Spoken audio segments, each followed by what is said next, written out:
जय श्री राधे।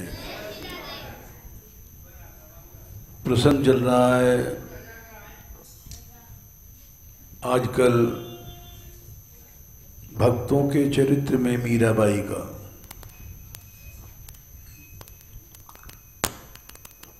भक्तों को चरित्र इसलिए लिया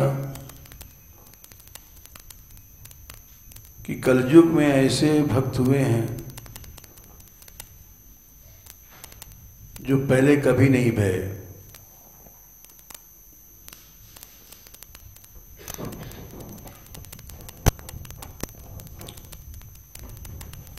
कृतादिषु प्रजा राजन कलौ इच्छन्ति संभवम् कलौ खलु भविष्यन्ति नारायण परायणा। ये भागवत में ये बात लिखी हुई है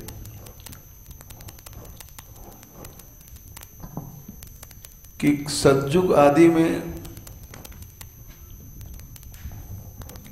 भी लोग चाहते हैं कि कलयुग में ही हमारा जन्म हो गया बच्चा, क्या करे हो।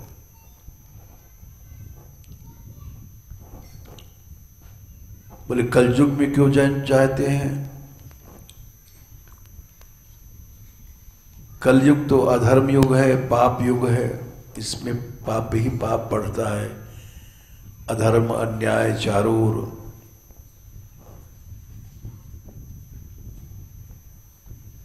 वो ठीक है, अधर्म युग है,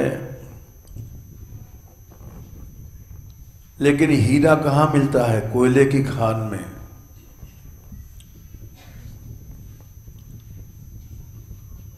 वैसे ही कलयुग तो कोयला है, उस कोयले की खान में ऐसे हीरे हैं जो कभी भी किसी युग में नहीं भये।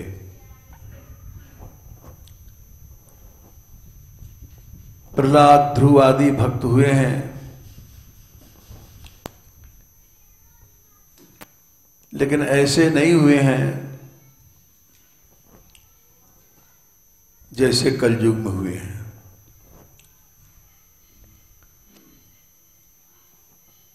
द्वापर में तो हुए हैं।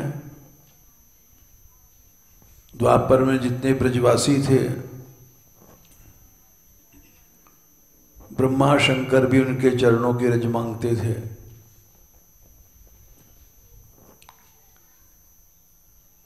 बोले हुए हैं जरूर,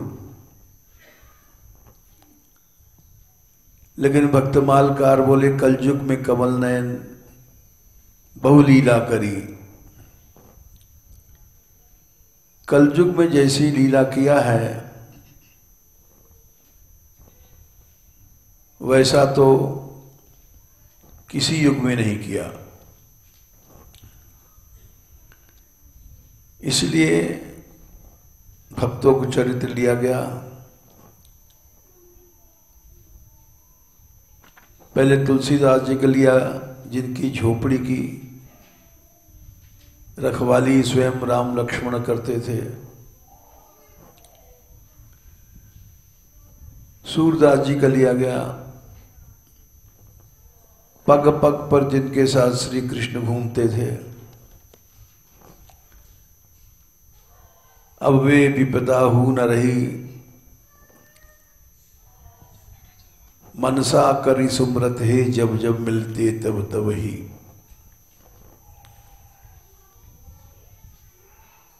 ऐसा कौन सा कोई युग नहीं हुआ जिसमें पग पग पर भगवान मिलते हों। किसी गड्ढे में गिर पड़े, कुएं में गिर पड़े, भगवान की याद किया, वो अपने आप आके निकाल गए।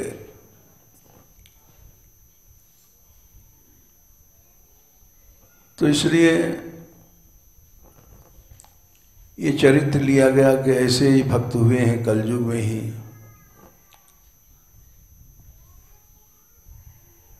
जो कभी नहीं भये। फिर मीरा जी का चरित्र लिया गया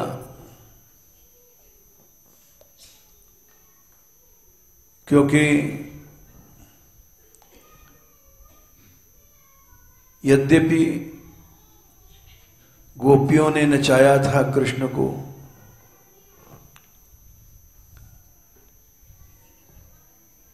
नाभाजी बोले वो द्वापर युग था। मीरा की इसलिए प्रशंसा है, सदृश गोपिका प्रेम प्रकट कल जुग ही दिखायो। जैसे गोपियां नचाती थीं, वैसे ही भगवान को कलयुग में मीरा ने नचा दिया।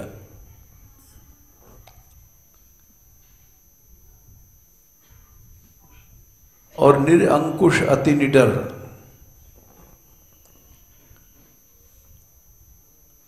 निरंकुश माने किसी का शासन नहीं माना, ऐसी निडर आज तक कोई नहीं हुई भई। रसिक जस रसना गायो, बोले गोपियां भी तो निडर थी। जब श्री कृष्ण की वंशी बजी है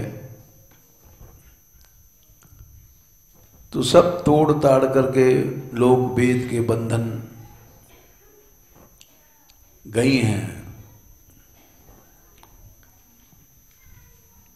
और स्वयं भगवान ने कहा है, इस घोर रात में तुम आई हो,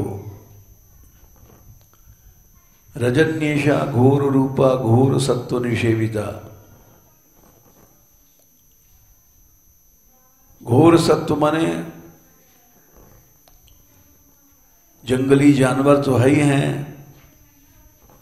और निशाचर घूम रहे हैं जो कर्ण के साथी हैं।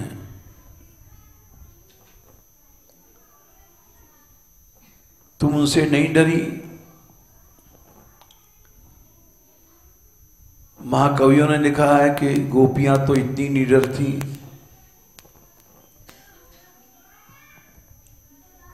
कि जा रही हैं वंशी सुन करके,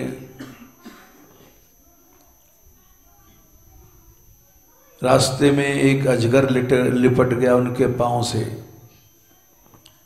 तो प्रेम में डूबी गई हैं, मत्त हैं, उन्हें कुछ ध्यान नहीं है, उसको भी खींचते दौड़ती जा रही हैं। प्रेम में ऐसी शक्ति होती है जैसे किसी हाथी के पांव में कोई लता उलझ जाए तो हाथी परवाह नहीं करता, खींचता चला जाता है।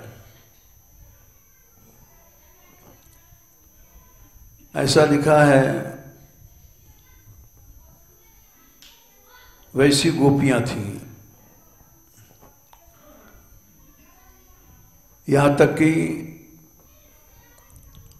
रास के बीच से शंखचूड़ आया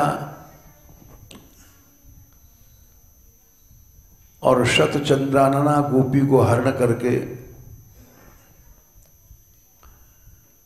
ले गया, लेकिन तब तक श्री कृष्ण ने जाकर के रक्षा किया। तो घोर सत्व से मतलब यह है, राक्षस आदि से भी नहीं डरना। तो वो भी तो अति निडर थी। तो महात्मा लोग कहते हैं वो युग था द्वापर, और कलयुग में ऐसी प्रेम की शक्ति प्रकट कर देना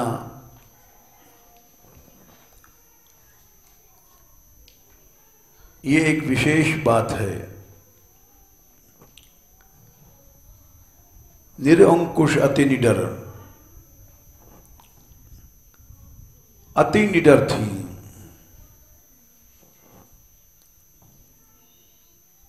जैसे प्रहलाद को मारने के लिए बार बार प्रयत्न किया गया,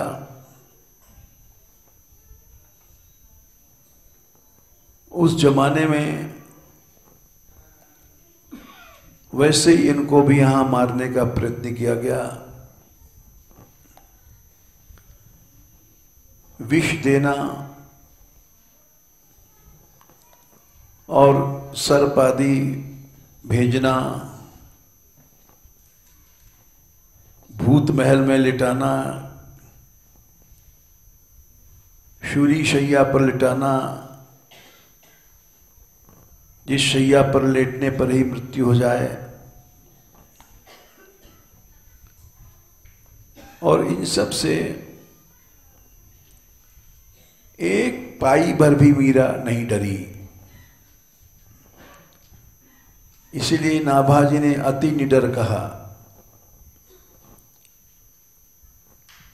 भय नाम की चीज ही नहीं है।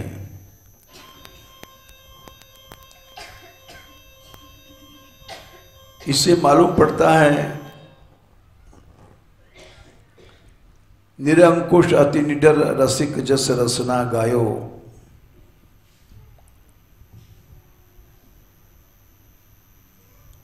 कभी भी उनके अंदर भय छू नहीं गया। जब भगवान की शरणागति होती है या प्रेम होता है तो वहां ये भय आदि रफू चक्कर हो जाते हैं, छू नहीं सकते जीव को। ब्रह्मा जी ने स्वयं कहा है अपनी स्तुति में, तावत भयम द्रविड़ गेह सुहृन्निमित्तम शोकस्पृहा परिभवा विपुलश्च लोभः तावन् ममेति असदवग्रह आर्तिमूलम यावन्न तेंग्रिम अभयम प्रवणीत लोकः। तीसरे स्कंद के 9वें अध्याय में ब्रह्मा जी ने स्तुति किया है। ये डर वर क्यों लगता है? क्योंकि प्रभु के चरणों का आश्रय नहीं है। जब हमने भगवान का वर्ण किया, ये वर्ण होता है, बंद कर दो इसको, वृत्तियों से। ये वृत्ति क्या है? मन का बर्ताव, बर्तना, मन की चाल, मन जैसे चलता है, जैसे बरतता है, उसको वृत्ति कहते हैं। जब हमने अपनी वृत्तियों में भगवान का वर्ण किया तो वहां दूसरी वृत्ति माया की नहीं आ सकती। ये काम, क्रोध, भय, मोह, लोभ, ये जितनी वृत्तियां हैं ये माया की वृत्तियां हैं।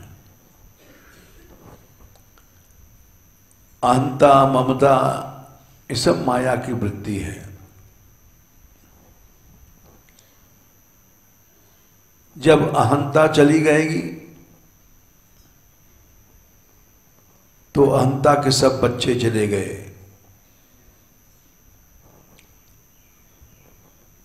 काम, क्रोध आदि सब अहंता से पैदा होते हैं। और ममता से। इसलिए तावत भयम, भय लगता है। द्रविड़, पैसा है, कहीं चोरी न हो जाए। गेह माने घर है, संपत्ति है। ये कोई कब्जा न कर ले।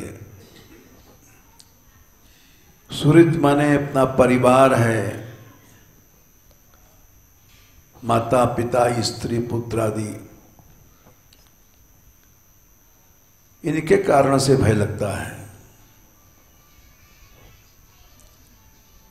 ब्रह्मा जी ने कहा तावत भयम द्रविड़ गेह सुहृद निमित्तम शोक स्पृहा परिभव विपुलश्च लोभः। शोक क्यों होता है? कहीं आसक्ति है, अपने शरीर में आसक्ति है, ममता स्त्री पुत्र में है, तो निश्चय तुमको कष्ट मिलेगा।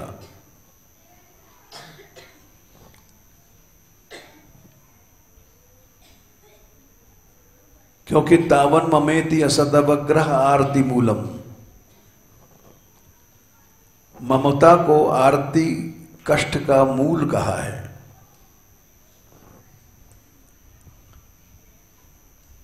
शरीर में ममता है तो अवश्य कष्ट हमको मिलेगा, क्योंकि ममता है हमारी वहां।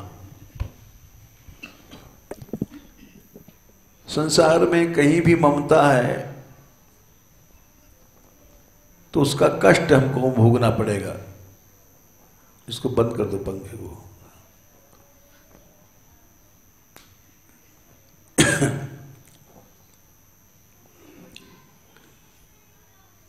शरीर अपना हो, किसी का हो, स्त्री पुत्र आदि का,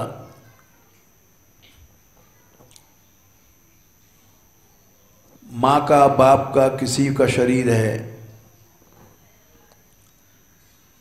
उसमें कष्ट होगा ममता होने से।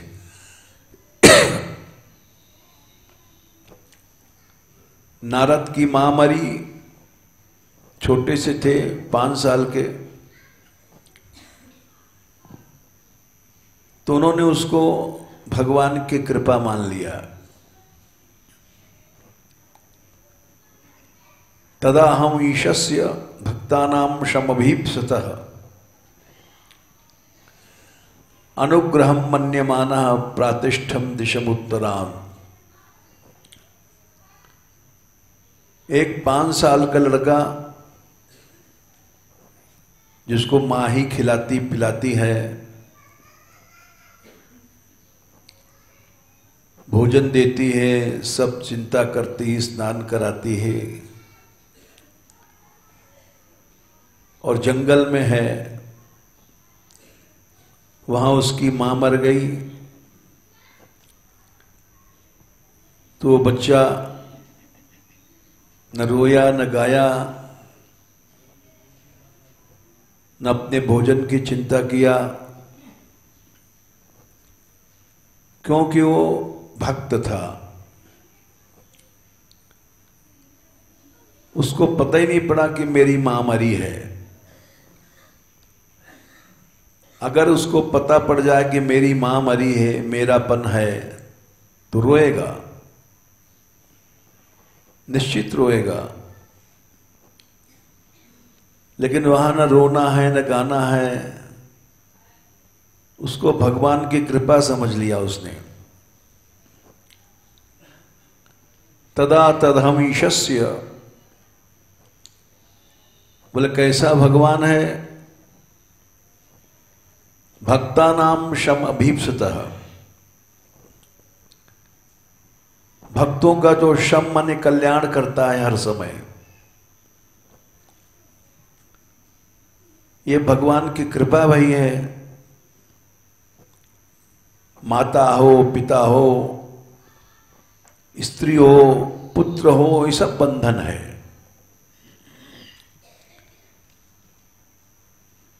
क्योंकि ये वृत्तियों को बांध देते हैं, यानी मन को छीन लेते हैं, इसलिए इनका अभाव खटकता है और जीव दुखी होता है। इसलिए ब्रह्मा जी ने कहा तावन ममेति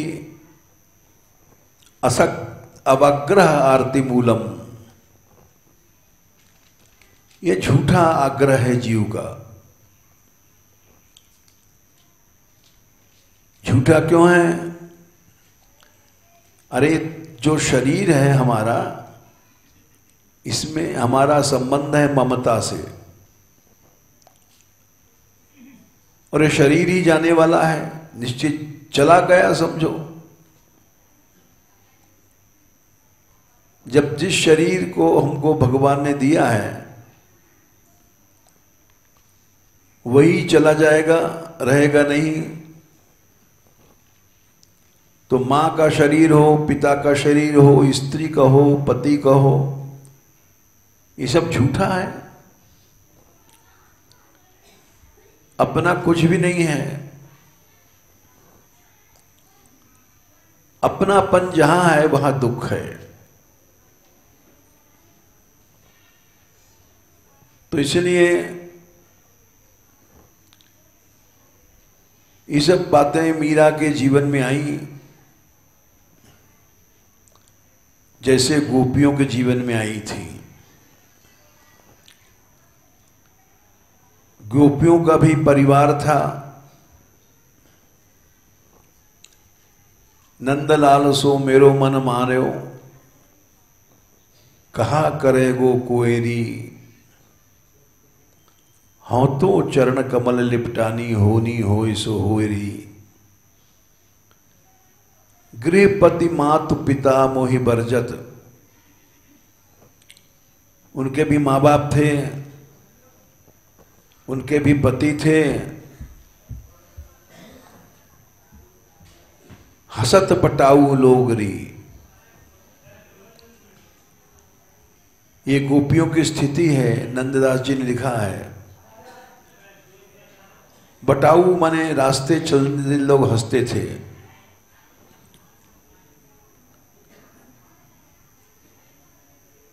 मजाक उड़ाते थे। लेकिन क्या हुआ? अब तो यह ऐसी बनी आई, बिधना रचो संजोगरी। हंसने वाले तुम हंसते रहो, हमारा तो ऐसा संजोग बना दिया है ब्रह्मा ने, यानी हमारे ईश्वर कृपा से भाग्य में लिखा है, तुम हंसते रहो। जो मेरो यह लोक जाएगो, और परलोक नसायरी। ये मेरा संसार परलोक सब चला जाए तो जला जाओ। नंद नदंद को तऊ न छाड़ू, मिलूंगी निशान घुमाए दी।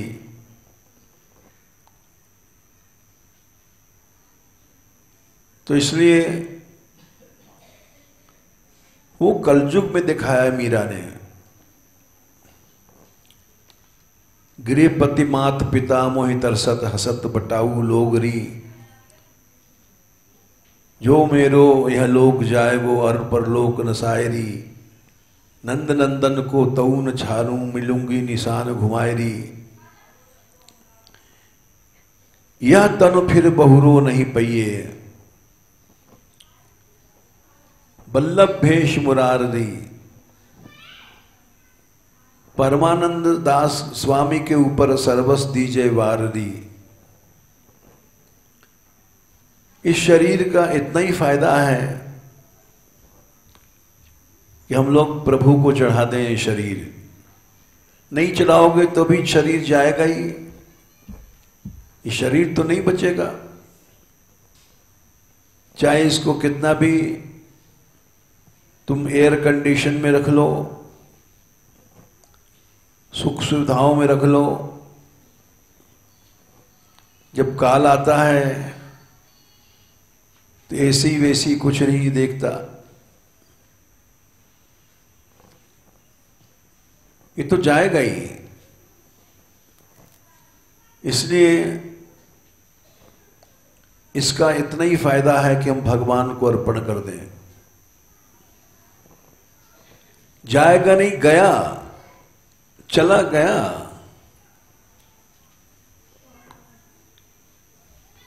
और जाने के पहले इस मलमूत्र पिंड को भगवान को अर्पण कर दो। इस मलमूत्र पिंड को भगवान को अर्पण करने से अविनाशी पुरुष की प्राप्ति हो जाएगी। फिर कभी न मरोगे, न जन्म होगा, न कष्ट होगा। यह तनु फिर बहुरो नहीं पइये, बल्लभ वेश मुरारदी। परमानंद स्वामी के ऊपर सर्वस्ती जय वार दी।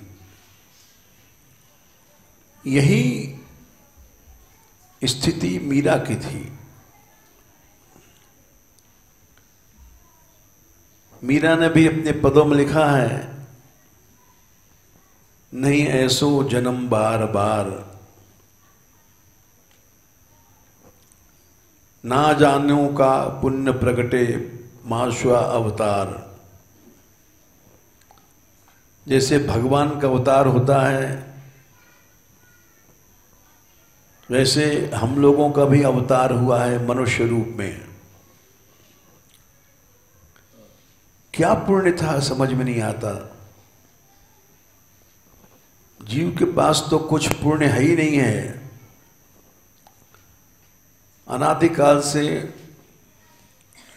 हम लोग भगवान से विमुख हैं। पुण्य तो एक ही है, भगवान की आराधना। मीरा कहती है जीव के पास पुण्य तो है ही नहीं है, कैसे इसका मनुष्य अवतार हुआ समझ में नहीं आता। ना जानो का पुण्य प्रगटे मानुषा अवतार, नहीं ऐसो जन्म बार बार।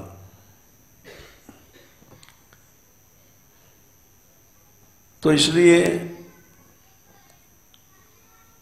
इस शरीर को भगवान को अर्पण कर दो। आगे पद आता है कि जैसे कोई चौपड़ खेलता है, जीत हार होती है, वैसे ही ज्ञान चौपड़, बाजी को जीत जाओ। पूरा पद हमें याद नहीं इसलिए छोड़ दिया। और उस पद में यही कहा है कि तुम्हारे हाथ में है जीत भावे हार। जीतना चाहते हो कि हारना चाहते हो। तो जीतना है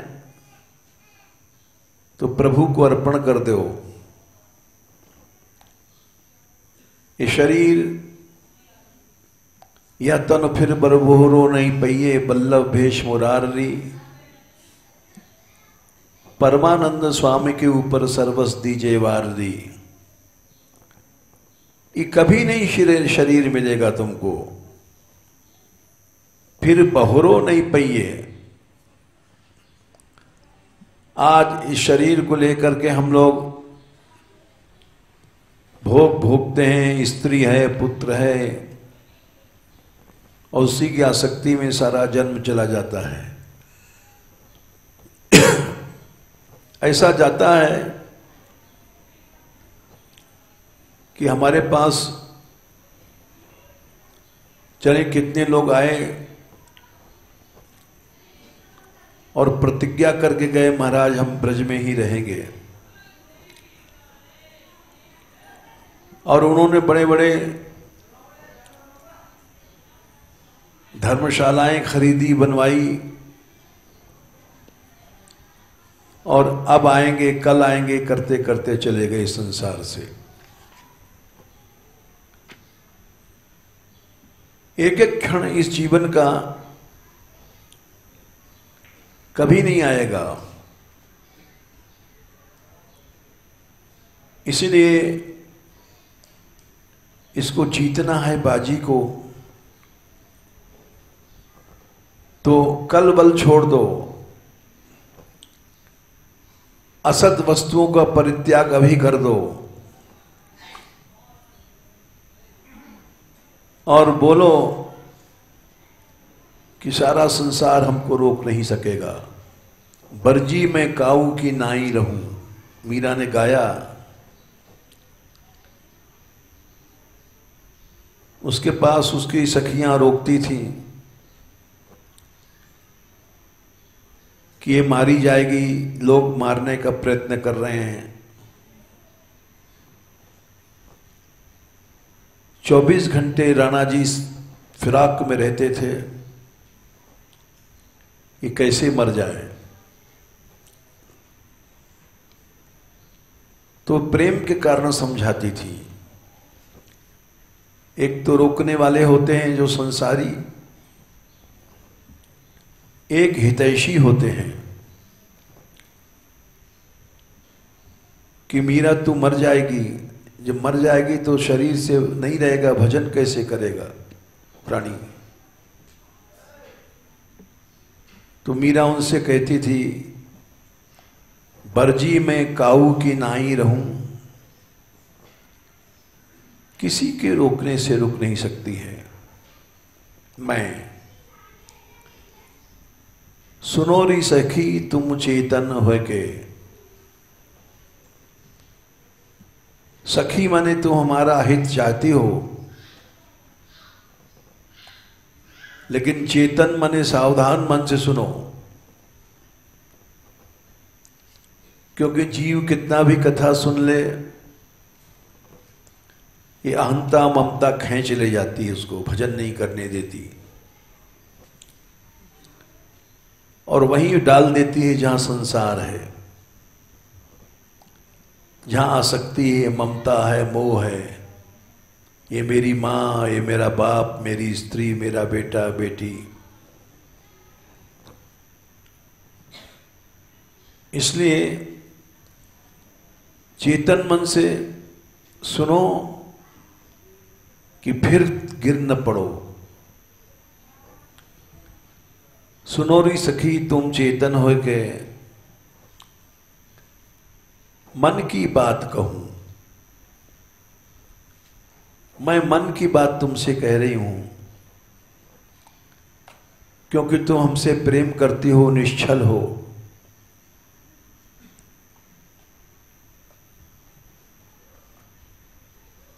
साधु संगत कभी नहीं छोड़ूंगी, तन मन मेरो सब ही जाओ। तुम कहती हो शरीर हमारा चला जाएगा, लोग मार डाल लेंगे, तो इसका तुम मुझे भय मत दिखाओ। तन धन मेरो सब ही जाओ। ये महल तिवारी चित्तौड़ का राजमहल, महारानी थी,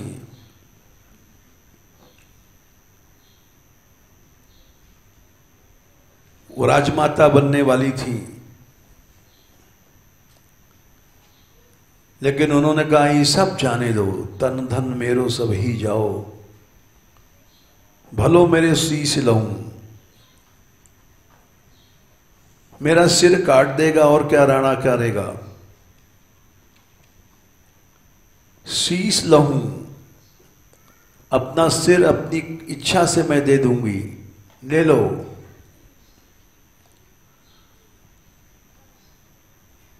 तो तुम हमें डर क्या दिखाती हो। इसलिए नारभाजी ने लिखा, निर्गंकुश अति निडर। डरता वो है जिसकी कहीं अहंता है या ममता है। मेरे बाद मेरी स्त्री क्या खाएगी, मेरे मरने के बाद बेटा मेरा क्या खाएगा। ये अहंता ममता के कारण डर लगता है। झूठा डर है। हम जब घर से चले थे,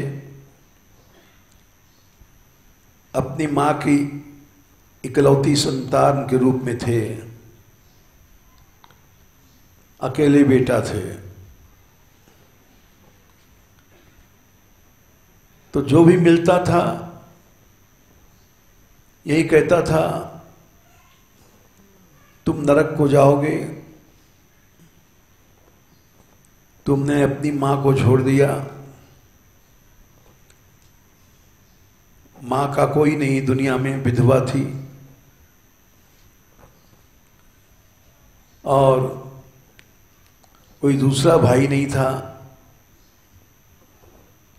कोई नहीं संसार में देखने वाला।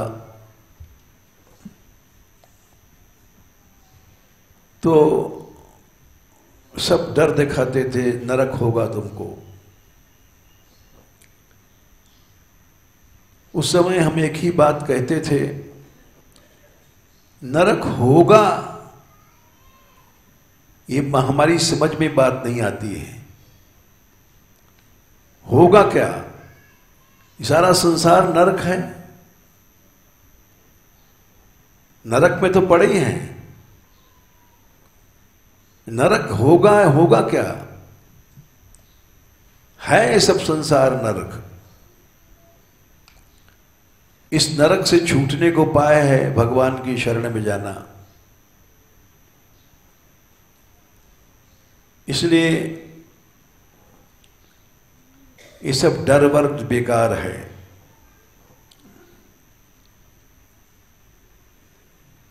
लोग कहते थे कि क्या खाएगी, क्या पिएगी, कौन सेवा करेगा आपत्ति में। तो ये भी बात हमारी समझ में नहीं आती थी। सरक्षिता रक्षतयो ही गर्भे। हम लोग गर्भ में थे, मां के पेट में। उस समय तो मां भी रक्षा नहीं कर सकती है। उस समय मां भी दूध नहीं पिला सकती है। गर्भ का बच्चा तो भगवान के भरोसे है, भगवान रक्षा करेगा, ठीक है, नहीं मर गया। गर्भ के बच्चे को ऑक्सीजन कैसे दे सकते हो तुम? वो तो वहां बंद है जिस कोठरी में डॉक्टर भी नहीं पहुंच सकता। न मां पहुंच सकती है, न बाप पहुंच सकता है। ये भागवत का श्लोक है। दुनिया का कोई डॉक्टर उस अवस्था में कुछ नहीं कर सकता।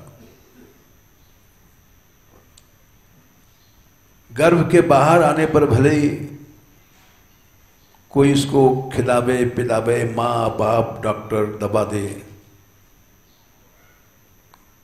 लेकिन वहां कोई नहीं पहुंच सकता। न मां, न बाप, न बेटा, न बेटी। बेटा बेटी तो है ही नहीं है। केवल भगवान रक्षा करता है। और वो भगवान क्या चला गया है? द्रौपदी जब परित्राता ये न करो कश्मलात। नारद जी ने कहा था भक्ति देवी से, भक्ति तू चिंता क्यों करती है? द्रौपदी च परित्राता ये न कौरव कश्मलरात। द्रौपदी की रक्षा किसने किया था? कौरव कश्मल। कौरव एक दुख रूप थे, कष्ट रूप थे, सारे कष्टों के बीच में एक अकेली नारी खड़ी है और संसार का कोई भी व्यक्ति रक्षा नहीं कर सकता।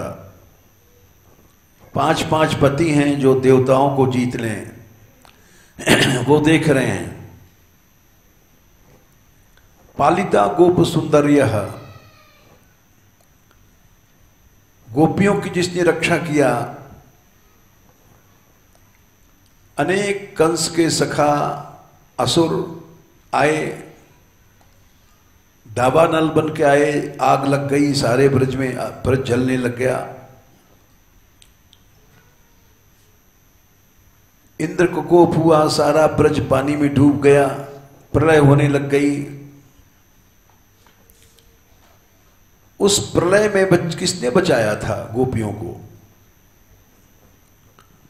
उस आग में किसने बचाया था? सारा ब्रज जल जाता।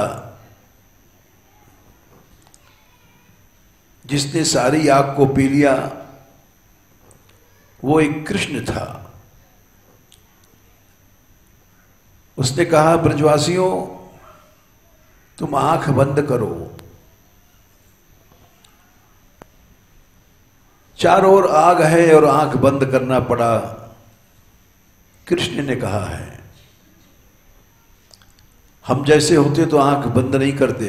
अरे आंख खुली रहेगी तो भाग जाएंगे। ये आंख, चारों ओर आग है, आंख बंद करें, यानी आंख बंद करेंगे जले हम। लेकिन वो कृष्ण के भक्त थे, भय से नहीं। कृष्ण ने कहा है आंख बंद करो तो बंद कर लिया। और उसके बाद उन्होंने कहा जब ताली बजा देंगे तब खोल देना। आंख बंद किया, ताली बजा दिया, आंख खोला, सारी आग गायब। चारों ओर जो आग थी,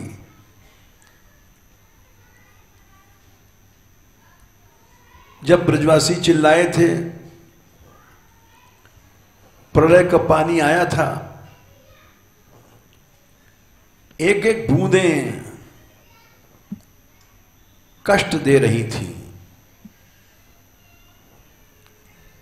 विद्युतमाना विद्युत भी, चारों ओर प्रलय की बिजलियां चल रही थी। स्तनंता स्तनयित भी गर्जना हो रही थी। उस समय सब ब्रजवासी कष्ट में थे, लेकिन वो किसी दूसरे की शरण में नहीं गए, किसी दूसरे की शरण नहीं मांगी। उचिल्लाए कृष्ण कृष्ण महाभाग, हे रामाति विक्त विक्रमा, तुम हमारी रक्षा करो। त्वन्नाथम गोकुलम प्रभो, ये सारा गोकुल, सारा ब्रज तुम्हारे ही एकमात्र शरण में है।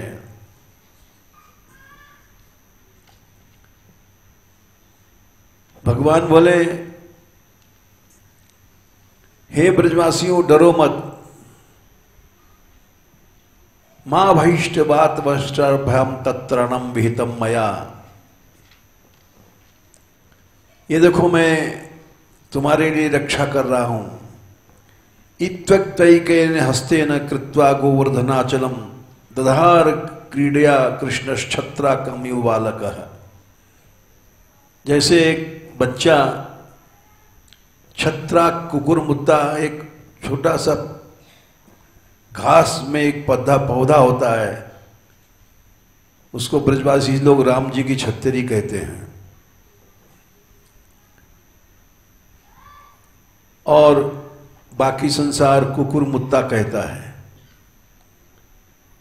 कुकुर मुत्ता इसलिए कहता है, वो कहते हैं कुत्ता जहां पेशाब कर देता है उसी घास से वो पौधा होता है। तो ऐसे छोटे से घास को जैसे कोई उखाड़ लेता है, वैसे कृष्ण ने गिरिराज पर्वत को उखाड़ लिया और धारण किया।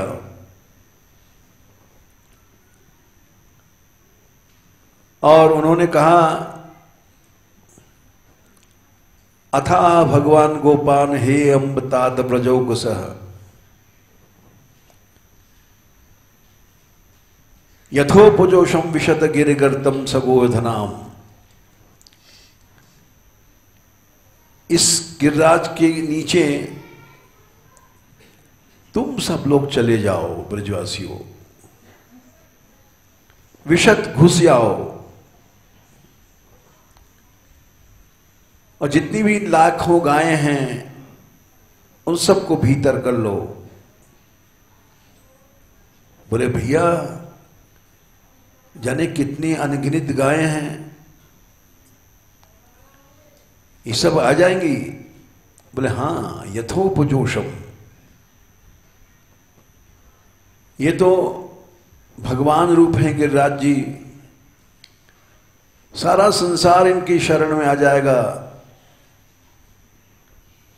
उपजोषम, जुषी प्रीति से बनयो धातु से जुष शब्द बना है। जैसा उपमने समीप, सबको लगेगा कि हम एकदम समीप इनके नीचे हैं, कोई जगह की चिंता नहीं करे। ऐसा नहीं कि टेम्पू भर गया अब यहां लोग नहीं बैठेंगे। यथोपजोषम विशत गिरिगर्तम सगोधना। तो वही बात यहां कहा था नारद जी ने, पालिता गोप सुंदर्यः, जिसने द्रौपदी को बचाया था, जिस कृष्ण ने गोप सुंदरियों की रक्षा किया था, स कृष्ण क्वापि नो गतः। वो कृष्ण कहीं गए नहीं हैं, आज भी हैं, पहले भी थे, आगे भी रहेंगे। उनकी सत्ता त्रिकाला बाध्य है, काल भी उनसे डरता है। काल की हिम्मत नहीं है कि उनकी सत्ता को छू ले। तो तुम कृष्ण का स्मरण करो। हम लोग आसक्त हैं संसार में, हमारी ममता शरीर में, शरीर के नाते स्त्री पुत्र आदि में है, इसलिए रोते हैं, चीखते हैं, चिल्लाते हैं, दुखी होते हैं। नारद जी ने कहा, स कृष्ण क्वापि नो गतः, कृष्ण कहीं गए नहीं हैं। मां चिंताम कुरु, चिंता नहीं करो। श्री कृष्ण चरणाम्भोजम स्मर दुखम गमिष्यति। बोले केवल स्मरण करो, सामने है कि नहीं है इससे मतलब नहीं है। मृत्यु का भय, उस भय को मत सोचो, मृत्यु को मत सोचो, दुख को मत सोचो, कष्ट को मत सोचो। हम लोग दुख में दुखी होते हैं, क्यों? क्योंकि भगवान में प्रेम नहीं है, संसार में ममता है, अपने शरीर में ममता है, अहंता है, इसलिए रोते हैं, चीखते हैं, चिल्लाते हैं। और सच्ची शरणागति वही है, सब कृपा मान लो। तदा हृदयमहिषस्य भक्तानां शम अभीप्सतः। भगवान सदा मंगल करता है, भक्त का श्रम कल्याण चाहता है, उसकी याद करो, उसकी कृपा मानो। ये मौत मौत मत सोचो, क्या मृत्यु है, क्या बीमारी है, ये बड़ा कठिन पड़ जाता है। भगवान को सोचना, कष्टों में भूल जाता है प्राणी और भगवान की शरणागति छूट जाती है।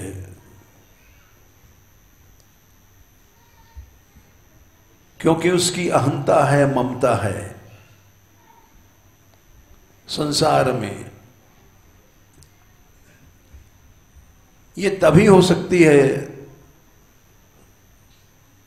जब संसार की और दुनिया की अहंता ममता मिट जाए, तभी सच्ची भक्ति संभव है।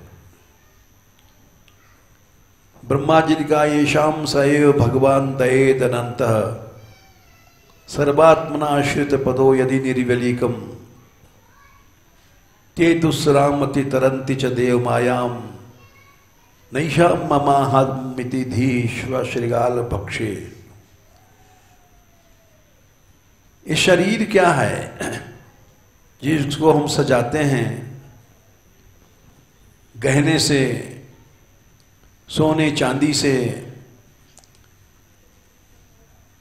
कानों में झुमके, नाक में, नासिका में नथ। बोले ब्रह्मा जी बोले अरे कितना सजाता है, फुल पैंट क्रीम पाउडर लगा रहा है, ये तो श्व कुत्ते और शिकार का भोजन है। श्व मने कुत्ता, श्रृगाल मने स्यार, ये मुर्दे को खाते हैं। और इस शरीर को मनुष्य सजाता है, बचाता है। कितना भी बचा ले, ये कुत्ते का ही भोजन रहेगा। बोले जला देते हैं लोग इसीलिए कि कुत्ते न खा जाएं, सियार न खा जाए, इसीलिए इसको बचाते हैं, जला देते हैं। दाह संस्कार किया गया है। ने दाह की क्या जरूरत है, मर गया फेंक दो, लेकिन कोई नहीं फेंकता है। ऐसे कैसे फेंक देंगे, हमारा बाप था ये। ऐसे फेंकेंगे तो कुत्ते खा जाएंगे, सियार खा जाएंगे। मैं अपनी मां को ऐसे कैसे फेंक दूं? फेंको चाहे ना करो, फेंको। यह है कुत्ते और सियार का भोजन ही। तुम बचा करके रखते हो, दाह संस्कार करते हो, ठीक है। जो ना ही दाह संस्कार करते हैं उनके शरीरों को कुत्ते खा जाते हैं, सियार खा जाते हैं। उसमें मैं और मेरापन न रहे, ये भगवान की कृपा है। नैषाम ममाहमिति धीश्व श्रृगाल भक्षे। ये मैं शरीर हूं, ये मेरा शरीर है। इसी तरह से जिंदगी बीत जाती है, चाहे हम साधु बन गए। तुम जानते हो मेरा नाम दयाल दास है। अरे कोई दास नाम रख लो, है कुत्ते का और गीदड़ का भोजन। उसमें जो मैं और मेरापन है, ये जब दूर हट जाए तो समझो भगवान की कृपा हो गई है। भक्त डरता नहीं है। मीरा ने कहा मुझे क्या डर दिखाती है, भलो मेरे सी से लहूं, मेरा सिर काट के ले जा, लेकिन बरजी में काहू की ना ही रहूं। इसलिए नाभाजी ने अति निशंक निरअंकुश अति निडर अति निडर कहा। रसिक जस रसना गायो, जब तक जी है गाती रही नाचती रही, गाती रही नाचती रही। यही तो गोपियों का जीवन था, जो या दोहने वहनने मथनोपलेप। गाय धू रही हैं, लेप कर रही हैं, घर लीप रही हैं। आजकल तो घर लीपना नहीं पड़ता है, सब दुनिया में मकान पक्के बन गए। उस जमाने की याद करो जब गोपियां थी, कच्चे घरों में रहती थी, गोबरोटी से घर को लीपा जाता था, दीवारें लीपी जाती थी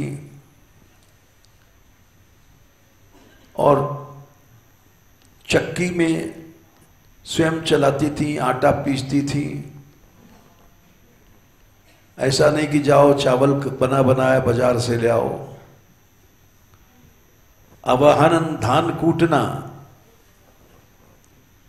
कितने काम थे। आज तो कोई काम ही नहीं है। हम लोग आराम से पड़े हैं। हम कल आ रहे थे गौशाला से गाड़ी से, तो देख रहे थे कुछ गड्ढे खुदे हुए हैं। हमने कहा भाई ये तो गुजराती भक्तों के कारण यहाँ कुछ पेड़ लग गए। नहीं, हम तो बहुत दिन से कह रहे थे जहाँ गाय हैं वहाँ वृक्ष चाहिए। कदम तर कान चरावत गैया, वृक्षों को नीचे गोपाल जी गौचारण करते थे, वृक्षों के नीचे रहती थी गायें। लेकिन आज जमाना ऐसा बदल गया है कि इस बात को नहीं ध्यान देता है। जितने गौशाला वाले हैं शेड पहले चाहिए, सघन वृक्षों को लगाओ, शेड की कोई जरूरत नहीं है। लेकिन वो हम नहीं लगा सकते क्योंकि काम से घबराते हैं। उस जमाने में इतना काम था और हर काम को करते करते गोपियां कृष्ण गुण गाती थीं। वही बात मीरा ने प्रत्यक्ष दिखा दिया। जीवन काल में चाहे जहां भी रही, वृंदावन के कुंजों में, चाहे चित्तौड़ के राजमहलों में, चाहे पीहर में, मेरठे में, बचपन से कृष्ण गुण गाती रही थी। भोर भये नित ही उठ जाऊं, सांझ परे घर आऊं, रहने दिना वाके सग खेलूं, ज्यों त्यों ताहिर जाऊं। बच्चे खेलते हैं लेकिन वो खेल में भी कृष्ण गुण गाती थी। इसलिए सदृश रूप का प्रेम प्रकट कल जुग ही दिखायो। मीरा जी का चरित्र चल रहा है। जय श्री राधे।